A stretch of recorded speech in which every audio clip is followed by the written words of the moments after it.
놀라운 기적에 의해 여러분은 완전히 변화될 것이지만 여러분의 정체성은 잃어버리지 않을 것입니다.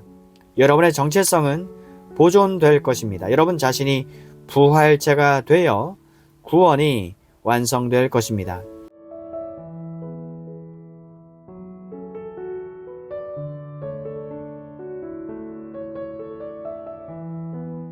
우리가 부활한 이후 가지게 될 몸의 특성은 어떠할까요?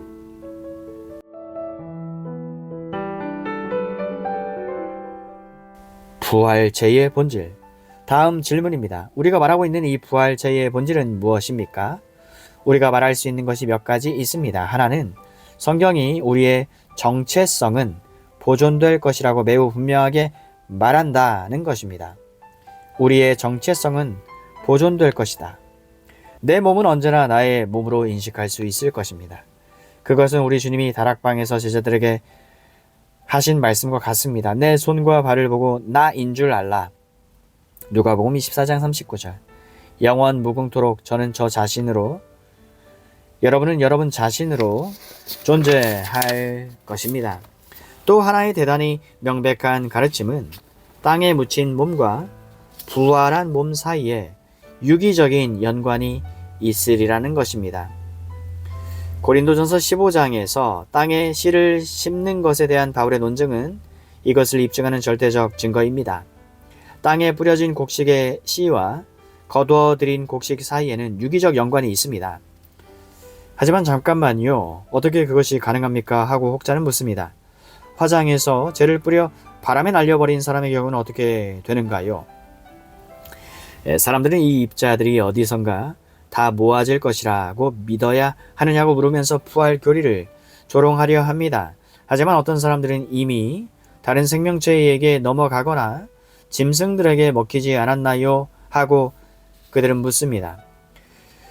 부활의 교리는 동일한 입자들이 살아날 것이라고 가르치지 않습니다. 우리 몸의 실제 입자들이 계속해서 변화하고 있다는 것은 과학적 사실입니다.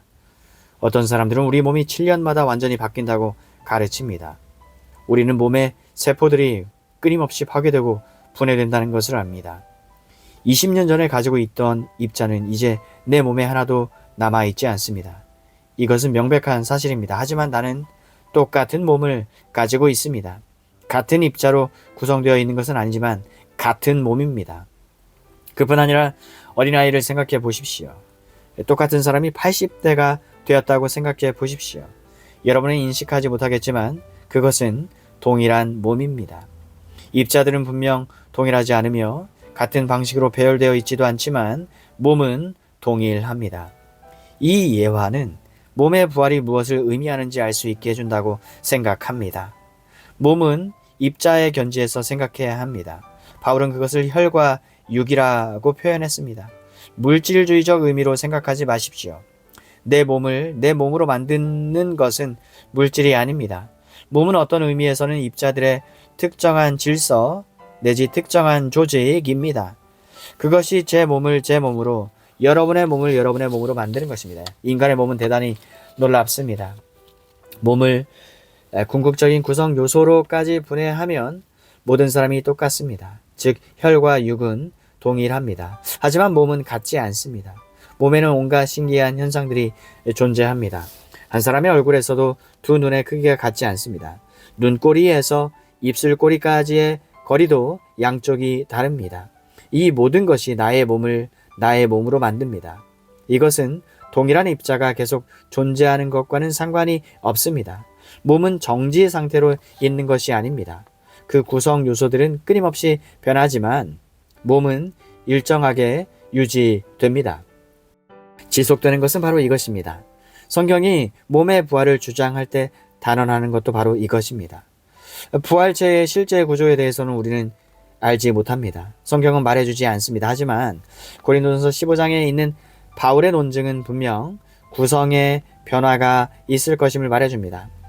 땅에 묻혀 분해된 미랄이 생명을 탄생시키는 것과 마찬가지입니다. 하지만 이 점을 더 분명히 하는 데 도움이 될 또 다른 증거를 제시해 보겠습니다. 우리가 부활한 이후 가지게 될 몸의 특성은 어떠할까요? 여기서 저는 성경이 불신자들의 부활체에 대해서는 아무것도 말하지 않는다는 사실이 놀라운 일이라는 것을 꼭 언급하여야 하겠습니다. 성경 기자들은 그것에는 전혀 관심이 없습니다. 다음 강의에서 다루겠지만 우리가 불신자들에 대해 알고 있는 것은 그들이 멸망의 못에 던져지게 되리라는 사실뿐입니다. 성경은 더 이상 말해주지 않습니다. 하지만 신자들의 부활체에 대해서는 대단히 많은 내용이 기록되어 있습니다. 여기서는 특별히 고린도전서 15장에만 국한해서 살펴보겠습니다. 바울은 형제들아 내가 이것을 말하노니 혈과 육은 하나님은 나라를 이어받을 수 없고 또한 썩는 것은 썩지 아니한 것을 유업으로 받지 못하느니라. 이것이 50절입니다. 혈과 육, 살과 뼈 간에 명백한 구분이 있는 것을 보십시오. 우리 주님은 부활하신 뒤 자신에게 살과 뼈가 있다는 사실에 주의를 집중시킵니다. 누가복음 24장 39절. 그래서 우리는 그 몸이 혈과 육이 아닌 살과 뼈로 되어 있으리라는 것을 압니다. 둘째로 42절에는 부활체가 썩지 않을 것이라고 나옵니다.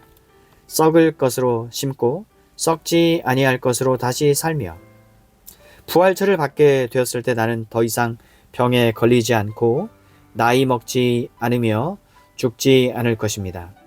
내 몸은 결코 쇠퇴하지 않을 것입니다.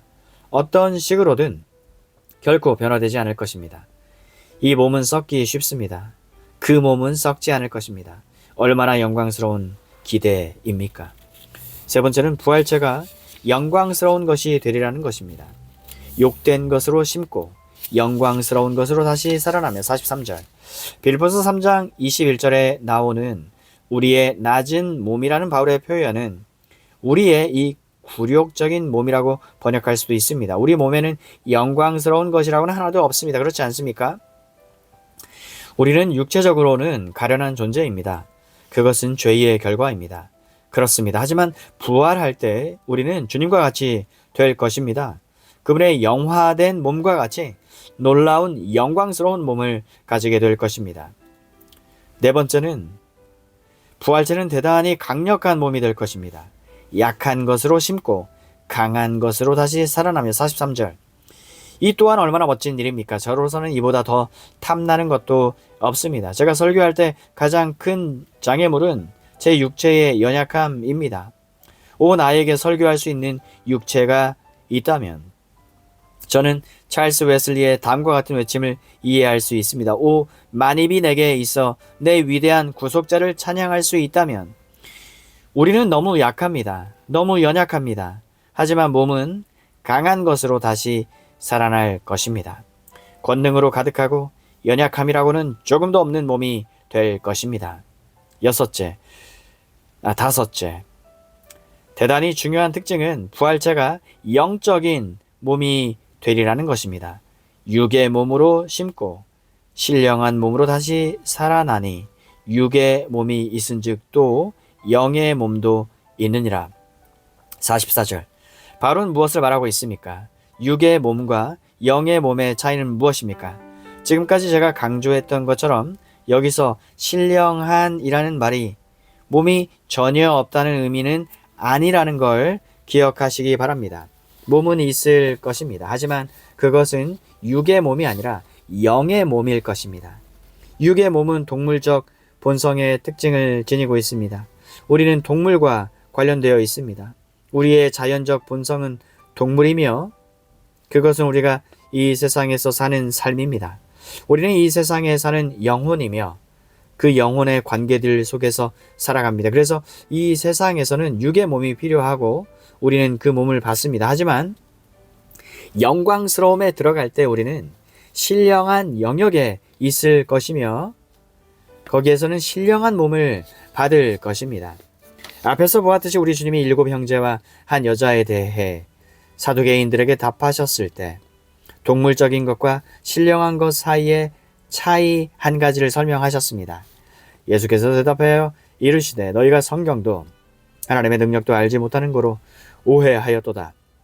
부활 때에는 장가도 아니가고 시집도 아니가고 하늘에 있는 전사들과 같으니라. 마태복음 22장 29절 30절. 부활하여 영광스러운 부활체를 입고 하늘에 살아갈 때에는 성생활도 없을 것입니다. 이 생에는 성생활이 있습니다. 그것은 육의 몸, 동물적인 부분에 속한 것입니다. 하지만 하늘에서는 출산이 없을 것입니다. 우리는 거기서는 더 이상 아이를 갖지 않을 것입니다. 이 일들을 강조하는 것이 얼마나 중요한지 아시겠습니까? 여섯째, 우리의 부활체에 대해 마지막으로 말해줄 수 있는 것은 그것은 하늘에 속한 몸이 되리라는 것입니다. 무릇 흙에 속한 자들은 저 흙에 속한 자와 같고 무릇 하늘에 속한 자들은 저 하늘에 속한 이와 같으니 우리가 흙에 속한 자의 형상을 입은 것 같이 또한 하늘에 속한 이의 형상을 입으리라. 고린도전서 15장 48-9절. 반드시 그래야 합니다. 우리 자신이 하늘에 있을 것이기 때문입니다. 그래서 사도 요한은 그의 첫 번째 서신에서 그 날이 올 때 우리가 주님을 그의 참 모습 그대로 볼 것이라고 말합니다. 요한일서 3장 2절 말씀 그렇습니다. 하나님께 감사합시다. 우리는 주님과 같이 될 것입니다. 그러므로 감히 덧붙입니다. 이 교리로 인해서 우리는 서로를 알게 될 것입니다. 놀라운 기적에 의해 여러분은 완전히 변화될 것이지만 여러분의 정체성은 잃어버리지 않을 것입니다. 여러분의 정체성은 보존될 것입니다. 여러분 자신이 부활체가 되어 구원이 완성될 것입니다.